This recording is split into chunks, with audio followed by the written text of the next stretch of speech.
bien, bienvenue Vermine dans ma laverie. C'est parti, après avoir fait le bain, je t'accueille donc dans cette laverie pour, tu connais le concept, laver ton linge sale en public. Apparemment, t'as pas mal de coups de gueule à passer. Oh oui, j'ai pas mal de coups de gueule à passer. Comme vous avez pu constater, je me suis embrouillée avec le fils Sarkozy et notamment quelques chroniqueuses du MAC. Donc ras-le-bol de cette hypocrisie, je vais laver mon linge sale.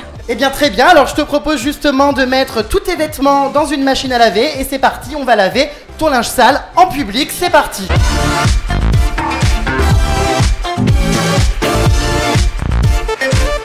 C'est mon linge sale qui va sentir la cyprine après avoir révélé tout ce que j'ai à dire. Très bien, alors hop, c'est parti, on fait tourner le linge. Bon bah écoute Vermine, je te reçois donc dans ma laverie pour, comme tu le sais, régler tes comptes. C'est vrai qu'on a pas mal de choses à dire, à rectifier. On va notamment commencer directement avec le clash, avec forcément le fils de Nicolas Sarkozy, Louis Sarkozy. Donc ça a été assez animé sur les réseaux sociaux ces dernières heures. Donc il va falloir nous raconter qu'est-ce qui s'est passé réellement avec le fils Sarkozy, parce qu'on comprend pas tout. Donc je voudrais un récit chronologique et si possible assez rapide, parce que je crève de chaud dans cette laverie en plein été. Je te rassure, moi aussi j'ai chaud. Écoute, il s'est passé, c'est pathétique ce qui s'est passé parce que à la base, le fameux Louis Sarkozy était quelqu'un d'assez gentil et de poli. Enfin, je pensais, vu qu'il a été élevé quand même par un papa assez bien élevé. Et il est venu me demander, il m'a follow le jour où j'ai parlé à son papa quand il y a eu le hashtag venez me demander une question. Donc j'ai trouvé ça cool et marrant. Je l'ai follow aussi et puis il m'a parlé en privé en me disant oui, c'est quoi ton snap, t'es où là, t'es sur le Mac, enfin bref il a commencé à taper la discute. Bon moi je parle avec lui comme tout tweetos. Une fois qu'il m'a gratté l'amitié, des fans à moi me disent qu'il m'a unfollow, donc je vais voir, je dis bon tant pis, c'est pas très grave après tout. Mais là ce qui m'impressionne c'est qu'il est parti follow Capucine, en sachant que c'est une des teams de Capucine qui lui a demandé viens en MP. Donc là je fais le rapprochement et je me dis ils m'ont bien sali pour qu'il m'unfollow et qu'il aille follow Capucine. Donc au début je m'en fous complètement aussi et suite à ça je me rends compte qu'ils font un mois après toute cette histoire, je vois qu'ils font, qu'ils sont sur la couverture de Voici. Donc je me dis attends c'est une blague ou quoi. Et du coup moi je suis cash, donc je dis sur les réseaux que je trouve ça pathétique je suis choquée que je dis même pas leur nom, je les mentionne même pas. Je trouve pas ça pathétique qu'on cherche du buzz à travers des fausses paparazzades, parce que pour moi c'est une fausse paparazzade puisqu'ils se sont follow il y a un mois. En un mois on peut pas déjà se retrouver avec le papa, la grand-mère, toute la famille. Donc la Capucine en fait elle avait elle avait tout manipulé puisqu'elle savait très bien que monsieur Nicolas Sarkozy est grand pote avec le directeur d'Énergie 12.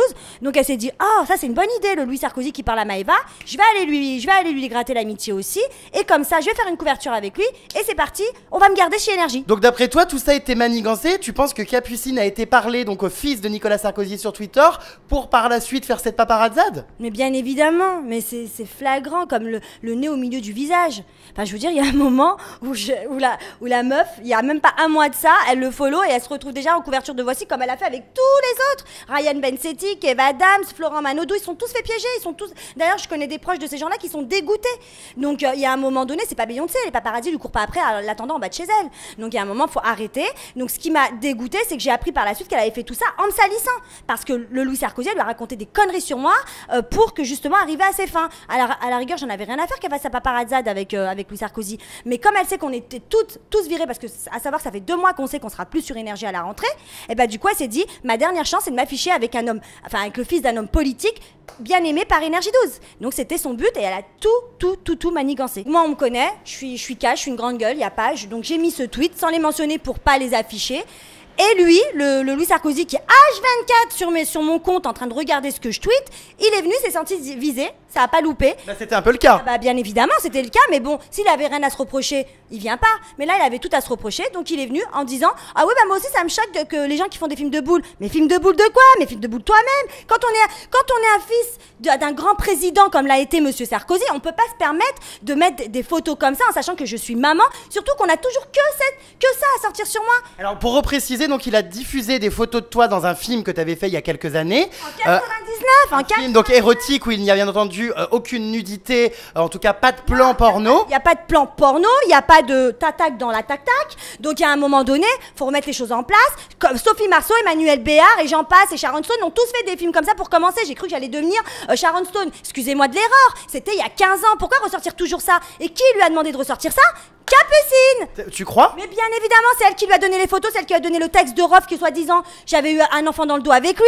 Enfin, c'est elle qui a tout manigancé. Elle était avec lui ce soir-là. Quand on est une fille bien élevée, on dit à son copain, on lui dit, tu mets pas des trucs comme ça se fait pas, d'accord? Mais elle l'a bien poussé comme elle fait. De toute façon, elle m'a toujours détesté, cette fille. Je sais pas, elle a un problème avec moi et elle ose dire aux gens, ah moi j'ai rien contre elle, hein. Ah moi je l'aime bien. C'est un film, on dirait Hunger Game là, ou je sais pas quoi. Donc moi je trouve ça scandaleux, surtout de la part du fils de monsieur Sarkozy, de mettre des photos comme ça en citant porno pour que bien évidemment tout le monde autour. En fait, il a fait ça pour les retweets et pour la popularité, hein. Il est tout content qu'on le retweet. Je trouve ça scandaleux. On a toujours que ça à sortir sur moi tellement j'ai aucun dossier. Il sort toujours le même dossier. Ce film qui date d'il y a 15 ans et qui plus est érotique. Pas porno, bordel, de bon sang. Non mais ça va quoi. Ils vont comprendre quand les gens la différence entre le porno qui est crade et dégueulasse et l'érotique qui est un film où, voilà, on fait des erreurs de pudeur, pas d'utérus. Oh non mais putain, la beurrette orange, elle est révoltée là. D'habitude sur mes snaps on rigole, mais là... Là je suis révoltée parce que je suis une maman, j'élève super bien mon fils, ça fait 15 ans que je suis droite, que je fais aucune erreur, que il n'y a pas plus soft que moi, il n'y a pas plus réglo que moi, il n'y a pas plus propre que moi, je le dis haut et fort. Donc il y a un moment, quand on me sort des trucs comme ça pour me salir, pour faire exprès, pour que je sois écartée d'un tel ou d'un tel, non, je peux plus supporter ça. Mais le fils du président quoi, de l'ex-président, on va où? C'est grave, c'est des photos litigieuses, c'est des photos très graves que son père n'aurait jamais supportées. Je sais très bien que Nicolas Sarkozy doit être dégoûté et pas du tout fier de son fils. Quand ils ont vu que ça me touchait pas tant que ça les photos, parce que finalement c'est un truc que j'ai fait il y a 15 ans, qu'est-ce qu'ils ont sorti? Parce qu'ils ont deux choses à sortir, hein. Le texte que Rof m'a fait en 2010. Donc pour moi j'appelle ça un fake parce que le Rof a répondu à des insultes très virulentes que je lui avais faites. Rof est resté 5 ans avec moi, Rof ne reste pas avec les prostituées, avec les starfuckeuses, merci. Au revoir. Je préfère j'ai eu 4 mecs dans ma vie, j'ai 38 ans. Les filles qui à cette heure-ci m'insultent et me salissent ont eu 50 mecs, elles ont 25 ans. Il y a un moment donné, remettez-vous en question quoi. Ça va. Moi mon utérus c'est pas la Garonne. Donc stop, basta. Bref. Donc non. À un moment c'est bon quoi. Donc j'ai porté plainte contre ce fameux Louis Sarkozy parce que c'est des photos litigieuses. Je suis déjà en procès à cause de ce film car il y a des chaînes qui osent le mettre pour faire leur buzz. Ils ont que ça à foutre en sachant que je l'assume mais que je supporte pas. Donc voilà, les gens n'ont que ça à faire pour jouer de ma réputation alors que je suis une fille mais propre de chez propre, bon sang. Donc du coup suite à ce gros clash sur les réseaux sociaux hein, qui a un petit peu animé tous les sites, toute la twittosphère, tous les médias, c'est vrai que voilà c'est parti très très loin. Suite à ça il y a eu une sanction d'Énergie 12 apparemment, après t'être défendu et avoir clashé à ton tour Louis Sarkozy, tu as reçu donc un petit appel d'Énergie 12. Bah voilà, en plein dimanche, c'est rare de se faire virer un dimanche. Énergie 12 m'a appelé en me disant que voilà, c'est des propos trop graves, que j'avais touché le fils de l'ex-président. Mais à un moment donné, fils de l'ex-président ou pas, voilà, je veux dire, moi j'ai peur de personne. Je veux dire, il y a un moment donné, il faut arrêter l'intimidation.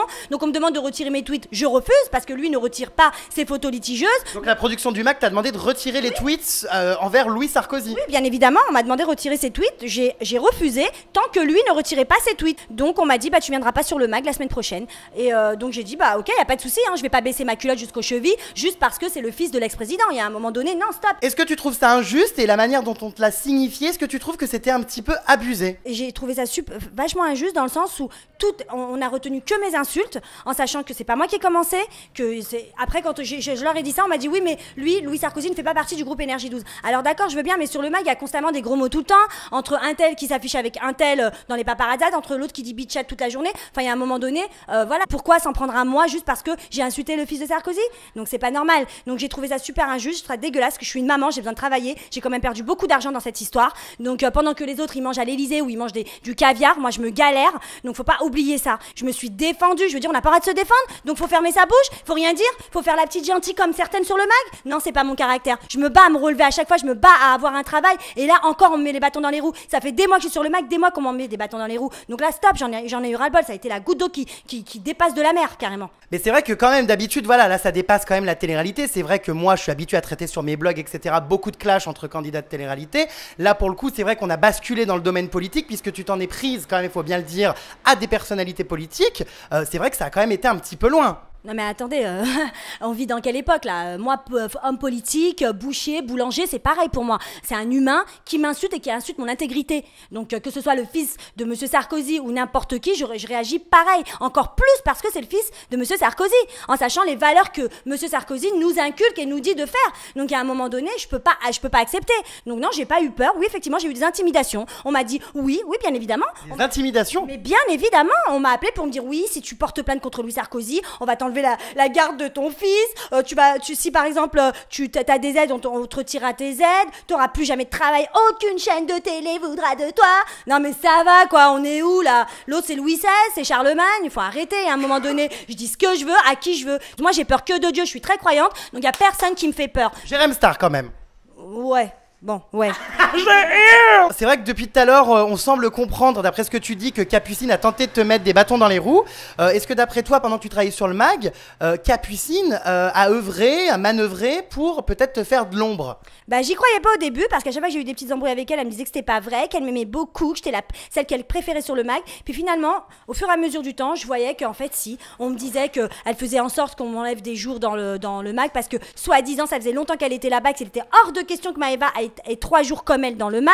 Quand j'ai co-animé, oh là là, mon Dieu, qu'est-ce que ça a pas fait? Elle a même envoyé un message à Mathieu Delormeau pour lui dire oui, je suis dégoûtée, Maëva, parce que personne ne le sait, elle fait tout en douce. Moi, je fais tout devant et elle a fait tout en douce. Donc tout le monde croit que la petite Capucine, elle est toute gentille, mais elle m'a mis des bâtons dans les roues du début à la fin. Il n'y aurait pas eu Capucine, j'aurais été co-animatrice depuis très longtemps. Faut savoir que Capucine n'arrêtait pas de dire que j'étais une racaille, j'étais une folle, que je parlais fort sur le plateau, qu'elle en avait ras-le-bol d'être avec moi sur le plateau, parce qu'on la voyait plus en fait finalement. Même quelqu'un de très proche d'elle sur le MAG m'a dit que Capucine était en dépression depuis que j'étais là. Donc faut aller loin quand même. Donc même Mathieu Delormeau qui m'appréciait énormément et que j'apprécie grave, on n'arrivait même plus à être complices ou à rigoler ensemble parce qu'il avait peur que Capucine lui tape un scandale après le MAG. Non, faut aller loin quand même. J'avais l'impression que des fois c'était la chaîne du père de Capucine. Elle faisait ce qu'elle voulait quoi. Et il faut savoir que voilà, moi ayant travaillé sur TF1, on évolue quand on est bonne, d'accord?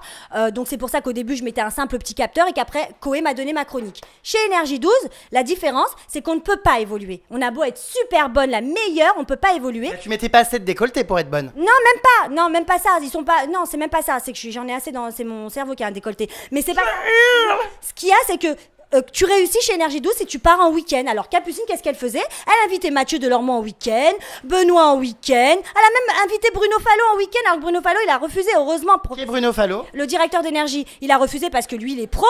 Mais carrément, elle voulait mettre tout le monde dans sa poche en les invitant dans sa maison avec la piscine. Eh bah oui, moi j'habite dans un HLM, hein, c'est pas pareil. Hein. Je peux pas les inviter dans le 9-4. Donc à un moment, c'est trop. On peut pas évoluer. C'est que famille.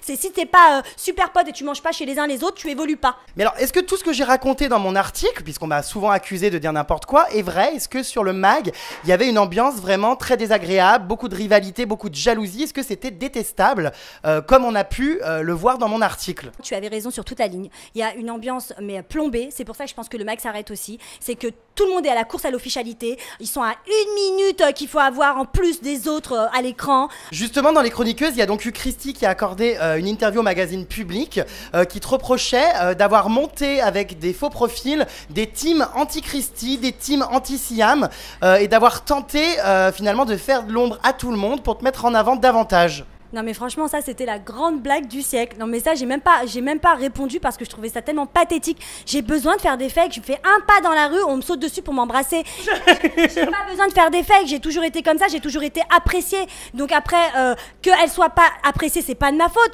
Après maintenant faut relater les faits. Avec Christy on a eu une explication.